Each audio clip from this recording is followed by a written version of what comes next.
There's another bombshell story coming out of the NFL. Former Dolphins head coach, former longtime Patriots assistant Brian Flores is suing the NFL for what he believes are discriminatory hiring practices. Now, this is crazy. I don't think we've ever seen a situation like this before. Now, I actually talked about this maybe week and a half ago, very briefly, about the paucity of African American and minority coaches on the whole in the league, and we're seeing it. And year after year, when the hiring cycle starts, we see African American coaches, especially, get passed over for head coaching jobs and front office positions. As you know, right now, out of 32 teams, there is one black head coach in the league. And again, I am a firm proponent generally of hiring the best candidate, not of hiring, a particular race. However, with that said, you've got a league of 70% African American players, and a lot of the coaches have some sort of background in the league, whether it's as a player or what have you. So there's no way that you can tell me that there's not or shouldn't be a higher percentage of minority coaches, whether it's assistants or head coaches.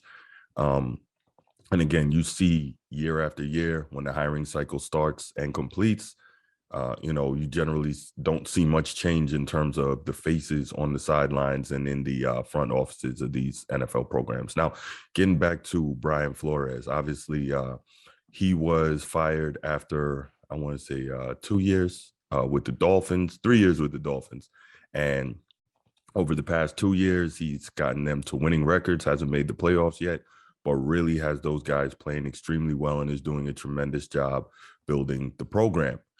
He was let go this year after starting, I think, 1-7 or 0-7, and then finishing with a final record of 9-8 and just missing out on the playoffs. Now, to have those guys playing to that level, and even having Tua Tagovailoa, who most people would agree is limited at the quarterback position for the NFL level, playing at a high enough level to have the team in position to make the playoffs, well, that says something. That's outstanding in terms of what he was able to do. Now, he was let go. Not sure why.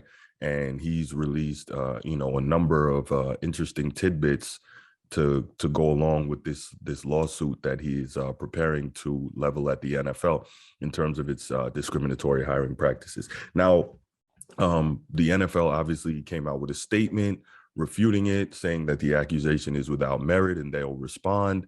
What I find so interesting, so they're saying the accusation was without merit, and I guess that's fine. That's something that they had to say. I don't think that that's something I would have said.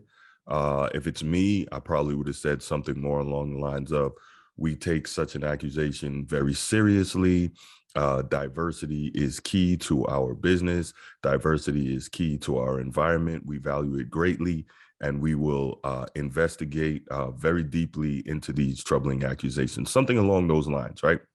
But the NFL, in its statement, completely dismissed Brian Flores and his suit, saying the accusations were without merit. So that's one thing if you say that, but now you've backed yourself into a corner if you're the NFL, because stuff is going to start coming out. I guarantee you that. And one of the biggest things to come out in terms of Brian Flores was the fact that his former head coach, Bill Belichick, actually texted him to say congrats on getting the Giants job. And Brian Flores responded to him and said, do you know something I don't know, coach? And Bill Belichick basically responded with, oh, I'm sorry, I messed up. I believe they're going to give it. I heard they're going to give the job to Brian Daboll. Now, here's the thing. The NFL has what's called the Rooney Rule in place. And the Rooney Rule basically says that for every coaching and I believe front office position, you have to interview at least one minority candidate to satisfy the Rooney Rule. And basically the premise of that is by interviewing more minority candidates, you get the opportunity maybe to speak with and possibly hire someone that you would not have had the rule not been in place. But the rule generally is a failure. There are very few people as a result of the Rooney Rule who are getting those opportunities. And once they even get those opportunities, are getting fair opportunities, because chances are, if you're hired at the NFL hiring cycle, it's because the team, the franchise was bad and the previous coach got fired. So that means there's generally not a lot of talent in the cupboard. You need time to build that. But African-American coaches, when they're hired, often don't get that time. They get fired within a year or two if they don't, basically make wine out of water, right? Don't turn water into wine, I should say. Bill Belichick texts Brian Flores, tells him, "Hey, congrats on the job." Brian Flores like, "Do you know something I don't know?" And Belichick's like, "Oops, I messed that up. I effed that up," I think is what the text said. I effed that up, and I believe they're going to give it to Brian Daboll, former offensive coordinator for the Buffalo Bills, right? And that's fine if they were going to give it to Daboll, but here's two issues, right? Number one, clearly the Giants knew that that's who they wanted, but they were just interviewing Brian Flores as a formality.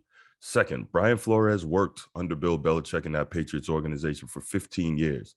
So Bill Belichick knows this guy extremely well. He knows what kind of guy he is. I would think that at some point, maybe they considered each other more than work acquaintances, possibly friends. So Bill Belichick, you knew this guy for 15 years, all these years that he worked for you. I'm sure you had some say in him getting the Dolphins job.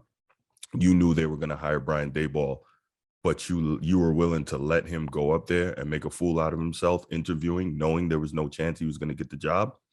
That looks pretty bad and looks pretty damning. So at that point, how did that make you feel, knowing that you were walking into an interview where a decision might have already been made? It was a range of emotions, humiliation, disbelief, anger. I've worked so hard to get to where I am in football, to become a head coach. Put 18 years in this league, and it was to go on what was going to be what felt like, or what was a sham interview. I was hurt. And, but you went knowing that you probably weren't going to get it. Why did you continue to go? I think there's still hope, and maybe it's call it the audacity of hope. I have a belief that, there's good in people. I just do. And even more so, what looks damning is that the Brian Flores, he's not just coming out and saying this. He released screenshots of the text messages. So if you're the NFL first, how can you say this is without merit when there are screenshots of those text messages out? That's a bad look. Another accusation is that Stephen Ross, owner of the Miami Dolphins, offered Brian Flores $100,000 per game, to lose games, basically to throw the games. So now you got a problem here, because now you're messing with the gambling, you're messing with the integrity of the game, and you are trying to damage the integrity of your head coach by having him throw games and basically paying him off so that he can throw the games. And then when the Dolphins have a bad record, you're going to fire him anyway. And because you paid him, he can't say anything, and he's going to get thrown under the bus, and possibly his coaching future is going to be damaged. So this is all like crazy, right? And I'm sure in the days and weeks to come, there's going to be more damning information that's going to be coming out. But even more so, here's the thing. We see year in and year out, African-American candidates, minorities, but African-Americans especially, get passed over for these jobs. And unfortunately, we often see white counterparts who are not as good a fit for those positions on that particular franchise where they get hired, or not as experienced, or not quite as good a coach, in all honesty, get those jobs, right? We see that year in and year out. And I am sure there will be a number of horror stories that are going to come out from other former candidates for jobs who are Black. And now what's going to end up happening most likely is that it's going to become a class action suit, right? So Brian Flores, one of the things he said in his statement, he understands that he's probably, and I'm not quoting verbatim, but he understands he's probably committing career suicide in removing his opportunity going forward to be a head coach in the NFL again by doing this.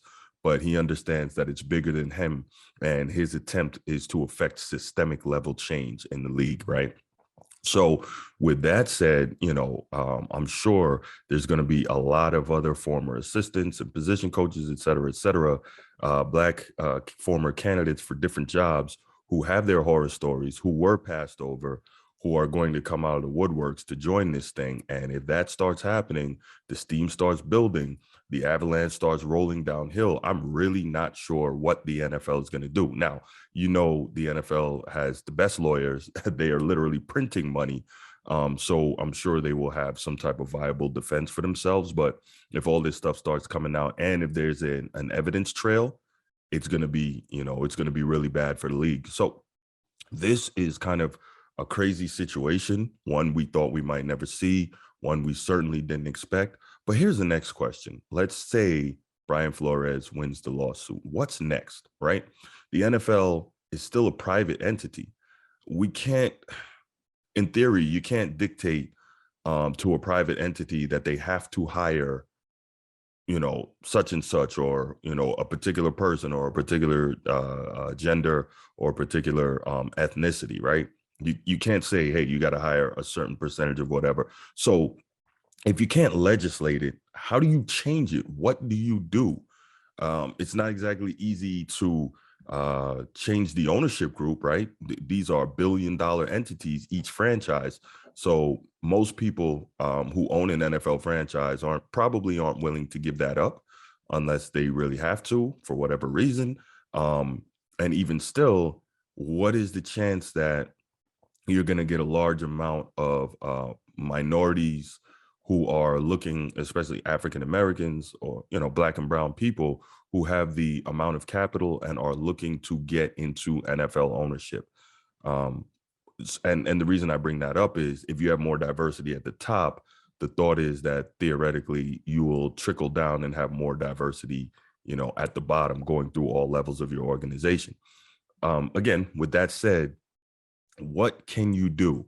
So I think what I'm really just first and foremost, kudos to Brian Flores for having the courage to come out in the midst of what probably is going to be tantamount to career suicide for him in terms of his future as an NFL head coach, to make things better for the generations to come in terms of the coaching profession on that level.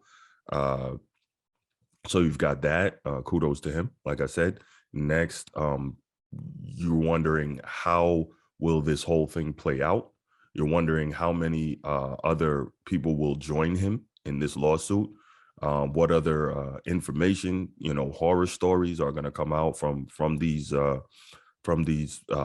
Black candidates who were passed over, and in many cases unfairly so. And then you wonder, even if Brian Flores and possibly his co-litigants are able to win this lawsuit against one of the most powerful companies in our country, even if they're able to win, what next? How do you legislate? How do you facilitate? How do you create the real and lasting change to truly create a space of diversity within the NFL at the coaching and front office ranks? So much to think about, but I'm sure there's a tremendous amount of information, like I said, yet to be released. And I'm, for one, am very much looking forward to reading this stuff, hearing about it, and watching how things go in the days, weeks, and months to come. All right, that's all I got to say for now on this topic. Again, thanks for tuning in. Really appreciate it. If you like the content, please go ahead, give us that thumbs up. After you give us a thumbs up, if you're not subscribed already, click that subscribe button in the lower right corner of your screen. See it right there. Go ahead, click that, and then click the notification bell so you'll be made aware of when new content comes out. If you've noticed, I've changed the format, pun intended, of the show in order to try and get more episodes out to you more regularly. I've shortened it up, really tried to tighten down on the content.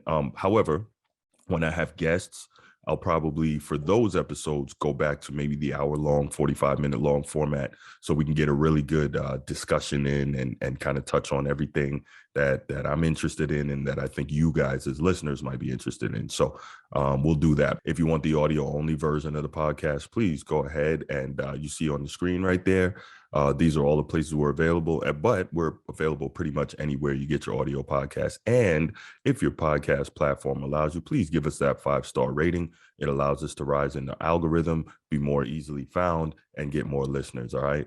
Definitely, I put the time and effort into this, and I hope you guys are enjoying it. Yeah, and that's it. I'm out. Peace.